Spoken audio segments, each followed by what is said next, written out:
하나님 말씀 마태복음 12장 9절에서 21절의 말씀입니다. 마태복음 12장 9절에서 21절의 말씀, 우리 한 목소리로 같이 읽겠습니다. 시작. 거기에서 떠나 그들의 회당에 들어가시니 한쪽 손 마른 사람이 있는지라. 사람들이 예수를 고발하려 하여 물어 이르되 안식일에 병 고치는 것이 옳으니까? 예수께서 이르시되 너희 중에 어떤 사람이 양 한 마리가 있어 안식일에 구덩이에 빠졌으면 끌어내지 않겠느냐?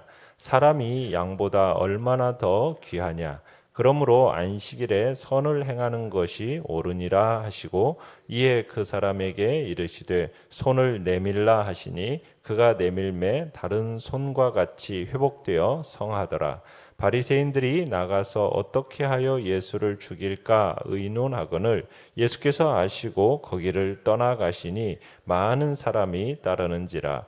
예수께서 그들의 병을 다 고치시고 자기를 나타내지 말라 경고하셨으니, 이는 선지자 이사야를 통하여 말씀하신 바 보라, 내가 택한 종 곧 내 마음에 기뻐하는 바 내가 사랑하는 자로다. 내가 내 영을 그에게 줄 터이니 그가 심판을 이방에 알게 하리라.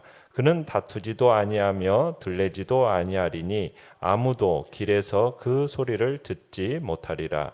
상한 갈대를 꺾지 아니하며 꺼져가는 심지를 끄지 아니하기를 심판하여 이길 때까지 하리니, 또한 이방들이 그의 이름을 바라리라 함을 이루려 하심이니라. 아멘.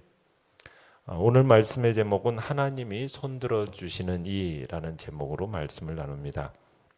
예수님께서 이제 회당에 들어가시게 되었는데 거기에 손 마른 사람, 그러니까 한쪽 손이 마비가 된 사람이 있었습니다. 예수님께서 다른 곳에서도 아마 안식일에 병 고치신 일이 있었고 그 일에 대해서 이미 들어 알고 있었던 바리새인들이 안식일에 병을 고치는 것이 옳습니까? 합당한 것입니까? 하고 이제 질문을 던지게 됩니다. 자, 내용관찰 문제 1번을 보시면 바리새인들이 예수님께 질문한 의도는 무엇입니까? 10절에 보시면 고발하려 하여 이렇게 되어 있죠. 그러니까 예수님을 고소할 확실한 근거를 확보하기 위해서 지금 질문을 던진 겁니다. 그러면서 이 질문을 통해서 과연 안식일에 합당한 게 뭔가, 어떻게 하는 것이 안식일을 합당하게 올바르게 지키는 것인가 라는 어떤 중요한 이 문제를 제기하고 있는 거라 할 수 있습니다. 우리가 어제 말씀에서 봤듯이 예수님은 안식일 계명이라는 것이 단지 일하지 말라, 어떤 무활동 계명으로 오해한 것을 지적하셨죠. 그러니까 안식일의 계명이라는 것은 본래 하나님께서 베푸시는 이 복된 안식을 더욱 깊이 풍성하게 누릴 것을 명하시는, 어떻게 보면 매우 적극적이고 긍정적인 계명이라는 것을 우리 주님이 부각시킨 겁니다. 그러면서 오늘 말씀에서는 이런 하나님의 안식, 그 하나님의 안식의 본질과 성격이 어떤 것인가, 이걸 이제 집중적으로 드러내시고자 하는 것이죠. 자, 바리새인들의 이런 질문을 들으신 예수님께서 뭐라고 답변을 하셨습니까? 11절 12절에 보시면은 너희 중에 어떤 사람이 양 한 마리가 있어 안식일에 구덩이에 빠졌으면 끌어내지 않겠느냐? 사람이 양보다 얼마나 더 귀하냐? 그러므로 안식일에 선을 행하는 것이 옳으니라. 자, 이 말씀은 바리새인들조차도 안식일에 양이나 가축이 구덩이에 빠져서 위급할 경우에는 주저하지 않고 구하여 냈다라는 그런 뜻을 전제로 하고 있는 얘기입니다. 그러니까 비록 짐승의 생명이라 할지라도 이를 구하기 위해서 안식일의 계명에 구애받지 않는 저들의 어떤 관행이 옳다, 너희들의 그 관행이 옳다라고 예수님께서 인정하신 것이요. 그러니까 안식이라 할지라도 구덩이에 빠진 짐승에 대해서는 너희들이 그렇게 불쌍히 여겨 구하면서 어떻게 짐승보다도 더 귀한 사람을 구하는 일에 대해서는 어떻게 인색할 수가 있느냐 하면서 이 바리새인들의 태도가 실로 앞뒤가 맞지 않다라는, 그런 모순을 지적하고 있는 겁니다. 그러니까 생명을 구하는 선한 일이 안식일에 합당하다. 지금 이걸 적극적인 뜻을 밝히고 계시는 거죠. 내용 관찰 문제 2번을 보시면은, 자, 예수님은 손 마른 자를 어떻게 하셨고 그로 인해 어떤 상황에 처하게 되십니까? 자, 예수님께서 13절에 보시면은 손 마른 자에게 손을 내밀라 하시니까 다른 손과 같이 회복시켜 주셨고 그 손을 고쳐 주신 거죠. 자, 예수님께서 이 베푸시는 어떻게 보면 하나님의 안식의 의미를 잘 드러내 주신 겁니다. 바리새인들은 뭐 안식일을 마치 짐지듯이 부담스러운 날, 사람을 얽매이는 날, 이런 날로 이해해 왔는데 예수님께서 지금 정의하시는 이 안식일은 어떤 날인 겁니까? 사람을 자유케 하는 날, 수고로운 짐으로부터 벗어나서 쉼을 얻는 날, 이런 날로 지금 우리 주님은 보여주고 계시는 겁니다.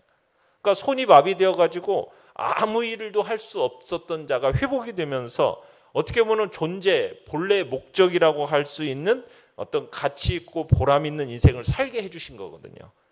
그러니까 예수님께서 베푸시는 안식이라는 것은 이런 안식인 거죠.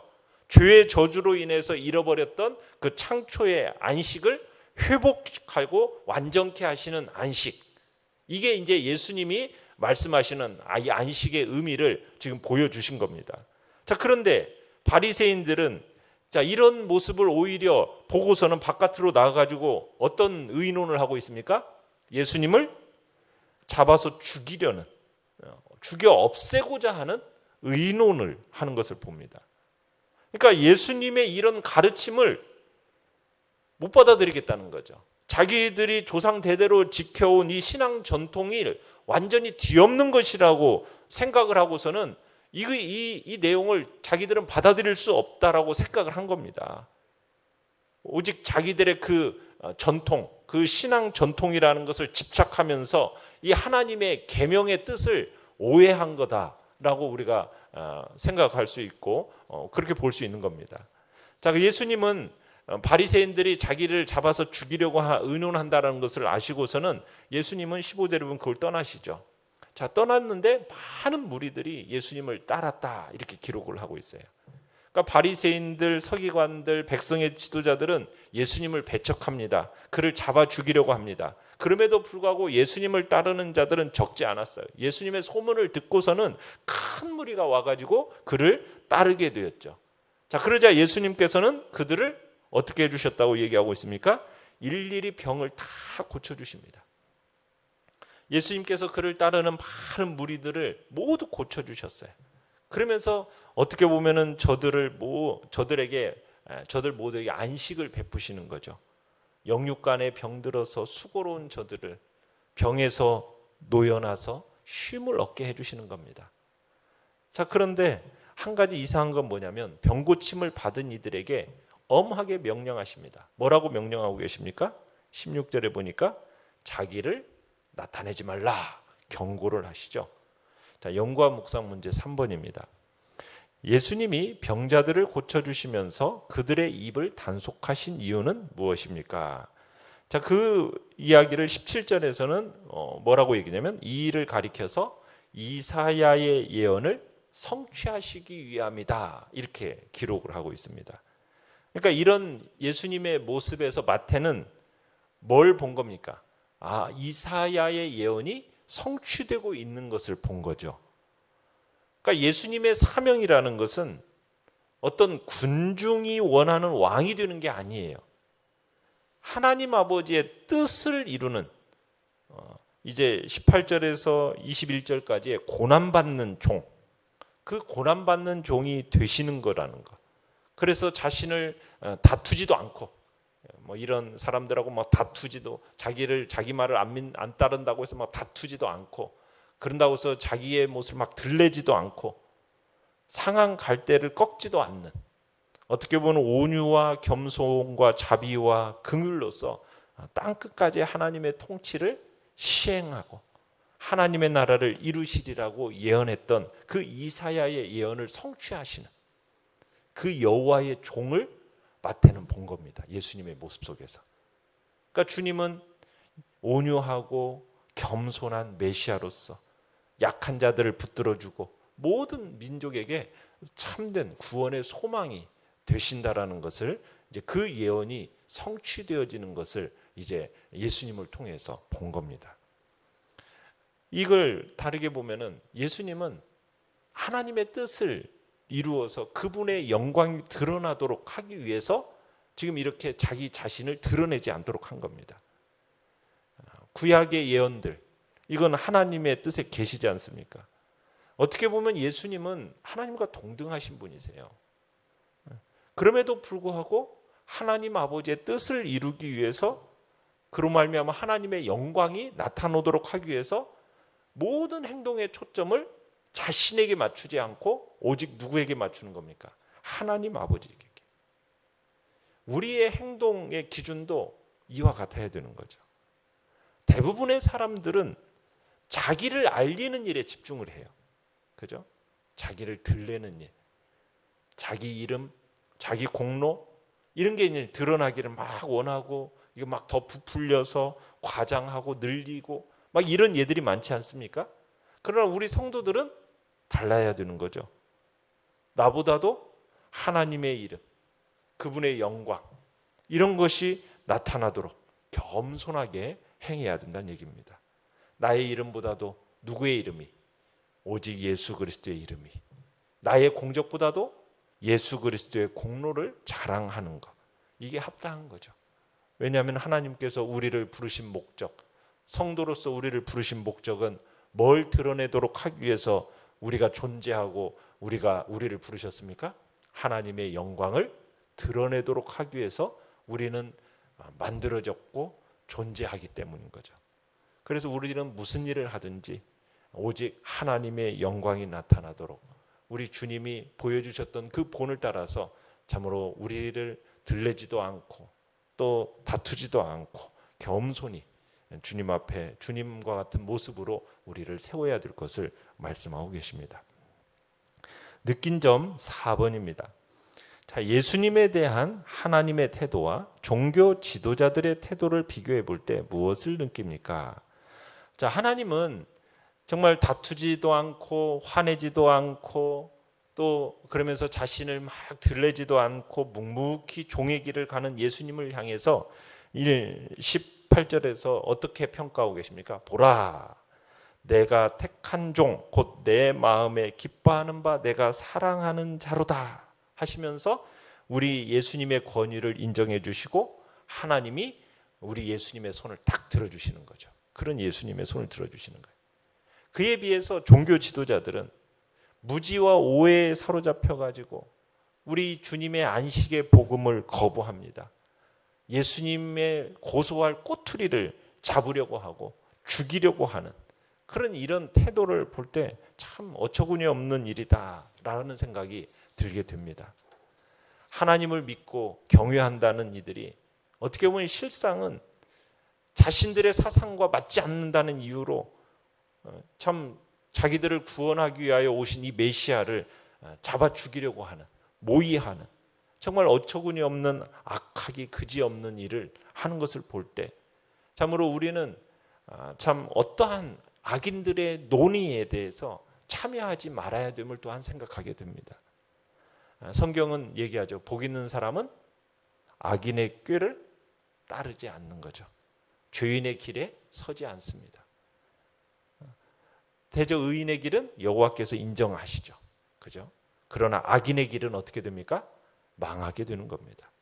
우리는 정말 악인과 어떤 악인의 논의에 가담하는, 그래서 복의 길을 버리고 망하는 길을 택하는 그런 자리에 우리는 절대로 서지 말아야 된다는 얘기입니다. 그들은 서로 얘기합니다. 악인들은 악한 목적으로 서로 장려하면서 비밀이 올무놓기를 함께 의논하고 말하기를 누가 보리요. 이게 이제 시편 64편 5절에서 그 악한 자들이 생각하는 바거든요. 그러나 과연 그렇지 않잖아요. 다 누가 보고 계십니까? 하나님이 다 보고 계시고 하나님이 인간의 그 모든 행위와 마음의 생각까지 다 감찰하고 계시는 거 아닙니까? 그분은 모르시는 것이 없잖아요. 그래서 하나님은 악한 생각과 악한 행위, 그들의 그 악한 모의 그거 다 기억하시고 반드시 그대로 갚아주시는 거죠. 그 예수님도 사람이 무슨 무익한 말을 하든지 심판날에 이에 대해서 신문을 받게 될 거다 분명하게 말씀하시는 거죠. 그러니까 우리는 어떤 악한 논의에 절대로 참여하지 말아야 되는 겁니다. 다른 사람을 해하거나 다른 악한 일을 도모하는 논의, 교회를 해롭게 하는 논의, 이런 자리에 우리는 절대 함께해서는 안 됩니다. 오직 사랑과 믿음과 은혜를 위한 논의하는 자리, 어떻게 하면 하나님을 기쁘시게 할까 하는 논의의 자리, 선한 일을 위한 논의의 자리, 복음을 위한 논의의 자리, 이런 자리에 참여를 해야 되는 거죠. 바리새인들의 약한 논의는 결국 하나님 앞에서 멸망의 길로 가는 것이었음을 우리는 또한 보게 되는 것입니다. 결단과 적용 5번입니다. 바리새인처럼 내가 편견을 가지고 바라보며 흠잡는 사람이나 사건은 없습니까? 일이 좀 잘 되면 경솔하게 나를 드러내며 자랑하지 않습니까? 선한 일을 하다가 낭패를 당하면 어떻게 합니까? 오늘 본문에 나타난 예수님의 모습에서 배울 점은 무엇인지 생각해 봅시다. 주님을 묵상하시면서 우리가 또 본받고 배워야 할 점 주님 앞에서 다시 한번 결단하시길 바랍니다. 오늘의 기도 같이 읽겠습니다. 시작. 맡겨진 사역에 누수가 생기지 않도록 소리 없이 충성하며 하나님의 뜻을 이루게 하소서. 아멘. 말씀을 생각하면서 기도하시고요. 연약한 우리의 지체들을 위해서 기도해 주시기 바랍니다. 또 코로나가 확산세 속에 있습니다. 잠잠케 하시고 또 우리의 모임이 방해받지 않도록 하나님 긍휼히 여겨달라고 주여 우리 세 번 부르짖으며 나아가겠습니다.